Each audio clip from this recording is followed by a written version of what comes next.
नमस्कार बच्चों, मेरा नाम स्वप्ना है। आज की हिंदी कक्षा में आप सभी का स्वागत है।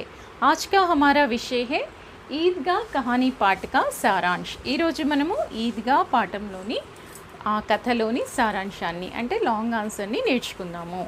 లాంగ్ ఆన్సర్ అంటే మనం సారాంశ్ నేర్చుకుంటే మనకి షార్ట్ ఆన్సర్స్ అన్నిటికీ కూడా మనం ఆన్సర్ చేయొచ్చు। ठीक है ना। तो देखिए आज का हमारा विषय ఈద్గా కహానీ పాఠ का సారాంశ్। మనము essay 1 essay 2లో లాంగ్ క్వశ్చన్స్ ఒకటే వస్తుంది। ఆ ప్రశ్నకి మనము లాంగ్ ఆన్సర్ అనేసి ఇది రాసిస్తే మీకు సరిపోతుంది। ठीक है। ईदगाह कहानी श्री प्रेमचंद जी के द्वारा लिखित कहानी है। ठीक है, एक एक सेंटेंस आप ध्यान देकर सुनिए। అంటే ఈద్గా కథ ప్రేమ్చంద్ జీ ద్వారా లిఖిత్ కహానీ है, అతని ద్వారా రాయబడిన కథ। ప్రేమ్చంద్ జీ కా జన్మ గరీబ్ ఘరానే మే, గరీబ్ ఘరానా అంటే చాలా పేద కుటుంబంలో అతను జన్మించారు। कब 31 जुलाई 1880 में। ठीक है, 31 जुलाई 31 जुलाई 1880 అంటే 1880లో అతను పుట్టారు। ये అంటే చాలా పేదరికంలో ఉన్నారు కాబట్టి ये ट्यूशन पढ़ाते हुए मैट्रिक, नौकरी करते हुए बीए पास किए। అంటే ట్యూషన్స్ చెప్తూ తను మెట్రిక్ అంటే ఇప్పుడు మనం ఎస్ఎస్సి అంటున్నాం కదా 10th క్లాస్, ఆ విధంగా తను అది కంప్లీట్ చేశారు। और नौकरी करते हुए, नौकरी का अर्थ है जॉब। ठीक है, ఏదైనా ఉద్యోగం చేస్తూ తను बीए पास చేశారు। इन्होंने लगभग 300 का अर्थ क्या है 300 कहानियाँ लिखे, 300 కథలు రాశారు। लगभग అంటే ఇంచుమించు। और 1 दर्जन उपन्यास भी लिखे।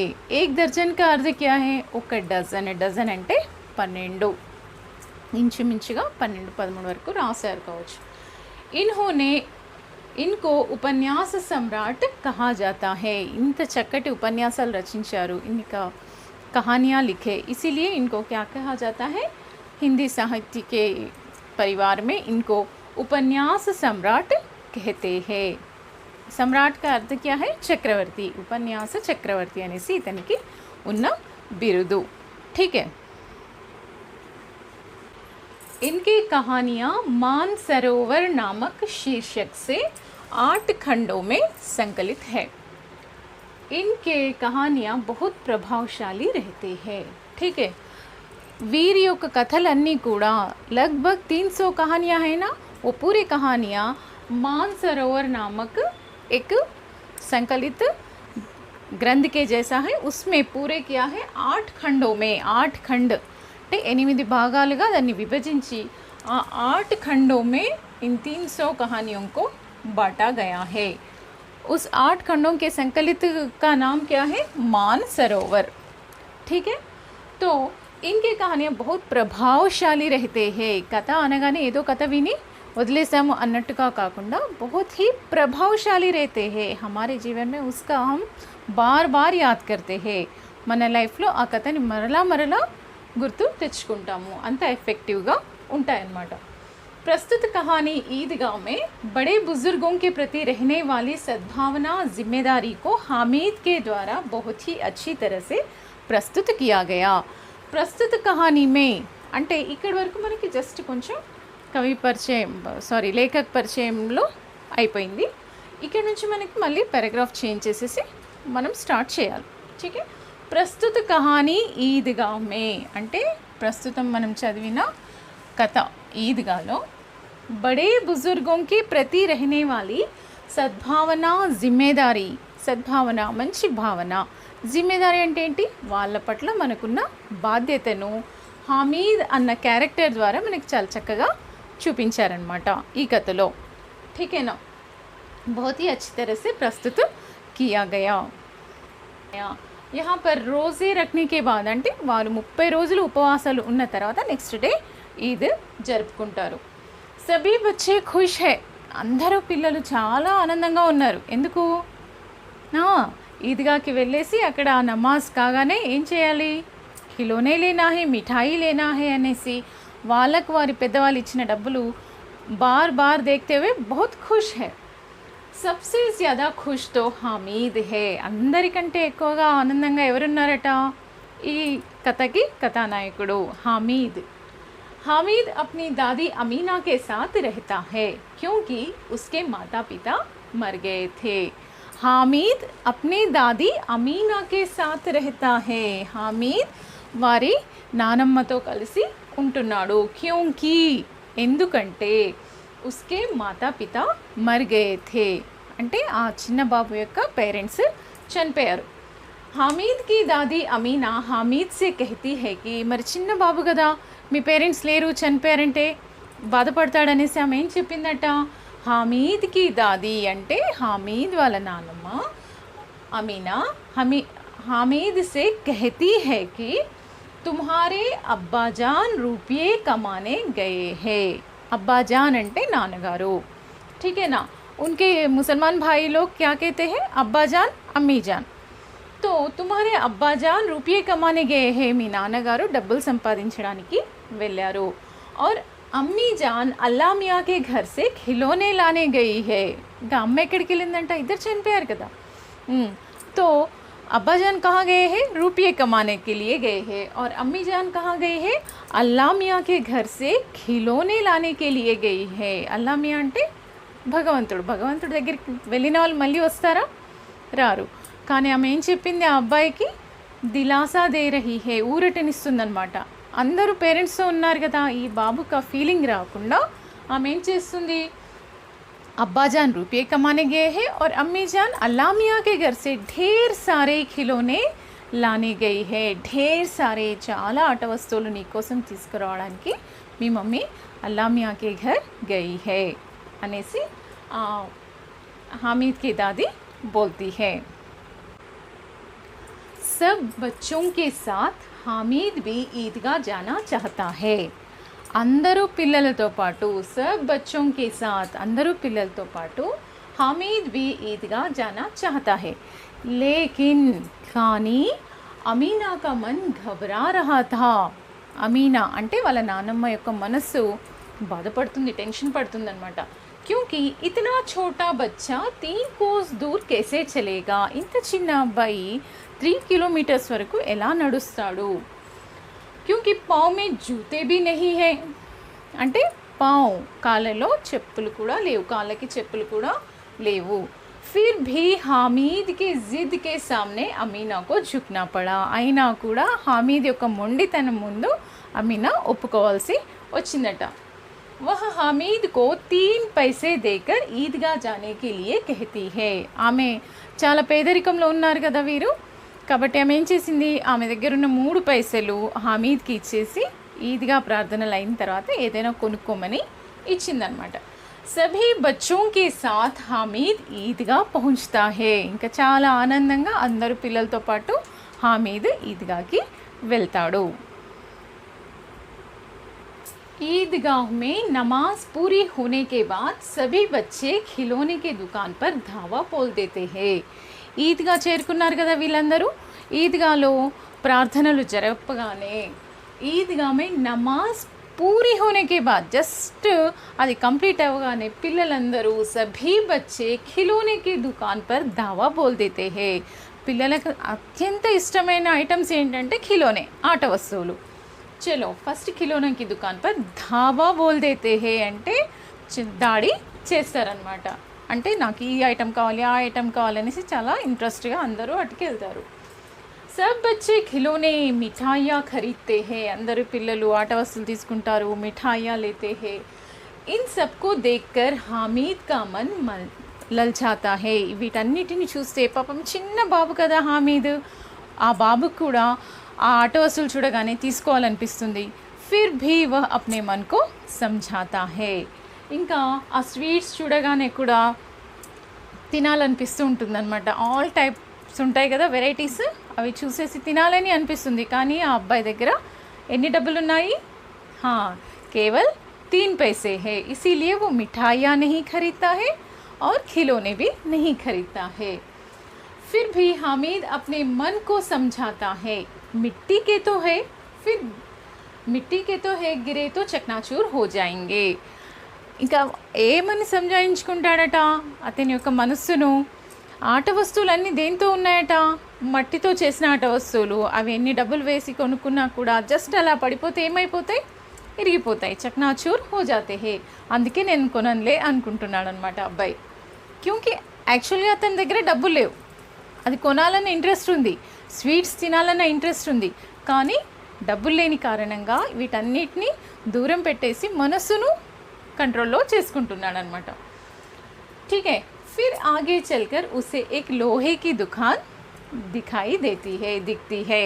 ठीक है, ఇంకా కొంచెం ముందుకు వెళ్ళగానే ఆ అబ్బాయికి లోహేకి దుకాన్ అంటే ఐరన్తో ఇనుప వస్తువులతో చేసిన ఐటమ్స్ ఉంటాయి కదా, ఆ షాపు కనిపిస్తుందంట. ఎవరికి? హామీద్కి. लोहे की दुकान में चिमटे देखकर हामिद को अपनी दादी अमीना के जले हुए उंगलियां याद आती है. लोहे की दुकान में चिमटे देखकर చాలా ఐటమ్స్ ఉంటాయి కదా అందులో ఈ అబ్బాయికి ఆ చిమ్టా చూడగానే ఆ అబ్బాయి యొక్క నానమ్మ యొక్క ఫింగర్స్ గుర్తుకొచ్చాయట. ఎలాంటి ఫింగర్స్? కాలిన ఫింగర్స్ గుర్తుకి వచ్చాయి. वह चिमटा खरीदने के लिए भाव पूछता है. అబ్బాయికి ఉద్దేశం ఏంటి? ఆ చిమ్టా తీసుకెళ్తే నానమ్మ యొక్క వేళ్ళకి ఇబ్బందిగా ఉండదు అనేసి కొనాలని అనుకుంటాడు. దుకాన్దార్ कहता है कि भाव पूछता है. भाव का अर्थ है రేట్ అడుగుతాడు. దుకాన్దార్ कहता है कि चिमटा 6 पैसे का है. 6 పైసలు అన్నాడు. కానీ ఈ అబ్బాయి దగ్గర ఎన్ని ఉన్నాయి? కేవల్ 3 पैसे है. लेकिन हामिद के पूछने पर दुकानदार ने 3 पैसे में ही चिमटा దే దేతా హే.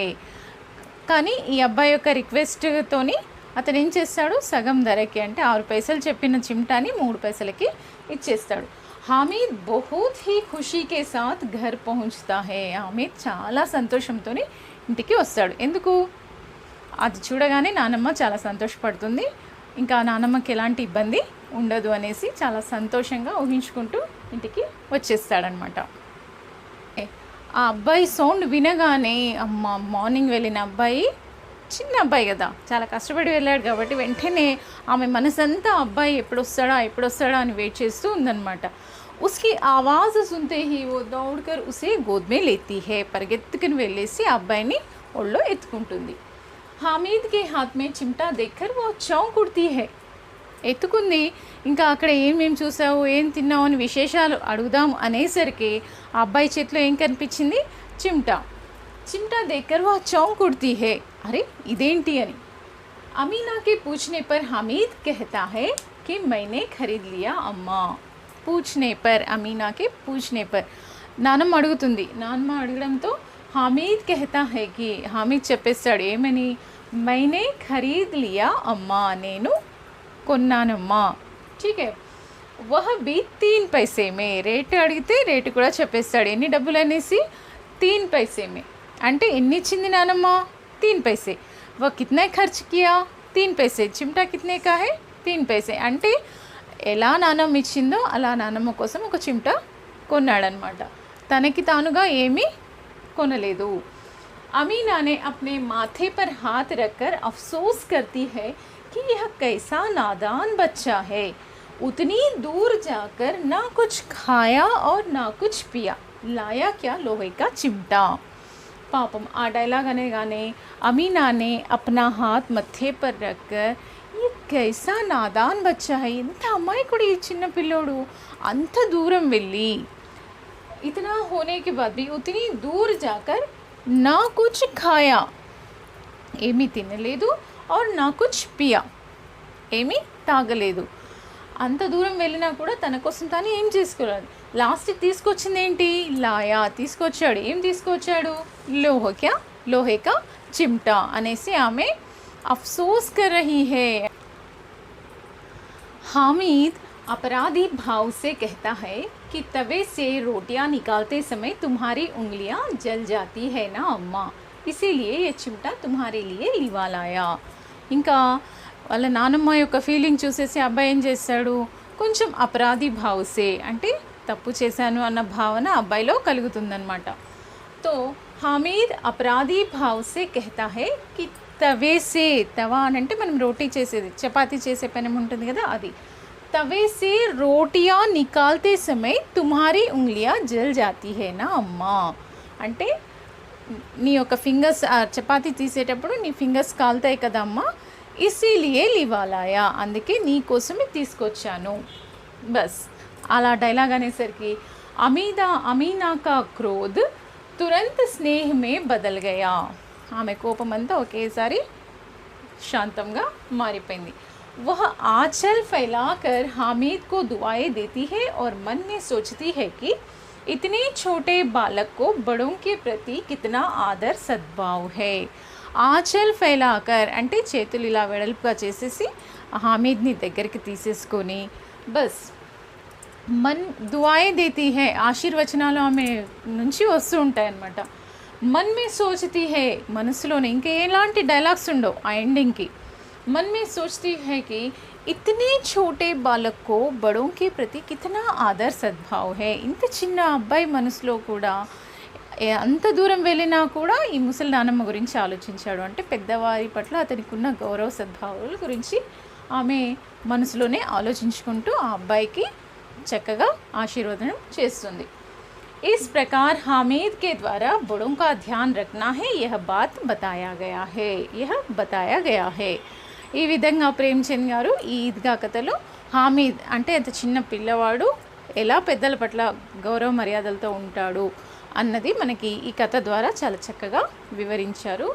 ఏ హే పాఠకా సారాంశ్, కహానికా సారాంశ్. ఇది చాలా పెద్దగా ఉందనేసి టెన్షన్ పడకండి, చక్కగా పాయింట్స్ వైజ్ అయినా రాయొచ్చు లేదా పారాగ్రాఫ్ వైజ్ అయినా రాయొచ్చు. కథ కాబట్టి పారాగ్రాఫ్ వైజ్ రాస్తేనే బాగుంటుంది. మీకు ఇంకా స్టోరీని ఎన్లార్జ్ చేయాలని అనుకుంటే దాంట్లో ఉన్న డైలాగ్స్తో పాటు ఇంకా చక్కగా రాసి వర్ణించవచ్చు. ఠీకేనా? ఏ హే కహానికా సారాంశ్. మనం లాంగ్ ఆన్సర్ రాసేటప్పుడు సారాంశం రాయాల్సిన అవసరం లేదు. ఆ ప్రశ్న ఎలా ఇస్తారో ఆ ప్రశ్నలో ఉన్న భావాన్ని మనం అర్థం చేసుకొని అలాగే స్టార్ట్ చేసేస్తే సరిపోతుంది. నెక్స్ట్ క్లాస్లో భాషాకి బాత్కే బారే మే హమ్ జానేంగే. నెక్స్ట్ క్లాస్లో వ్యాకరణము భాషాకి బాత్ उसके बारे में हम चर्चा करेंगे. ठीक है ना? तब तक के लिए आप नोट्स लिखना शुरू कर दीजिए. फिर से नेक्स्ट क्लास में మనం వ్యాకరణం చెప్పుకుందాం. तब तक के लिए धन्यवाद.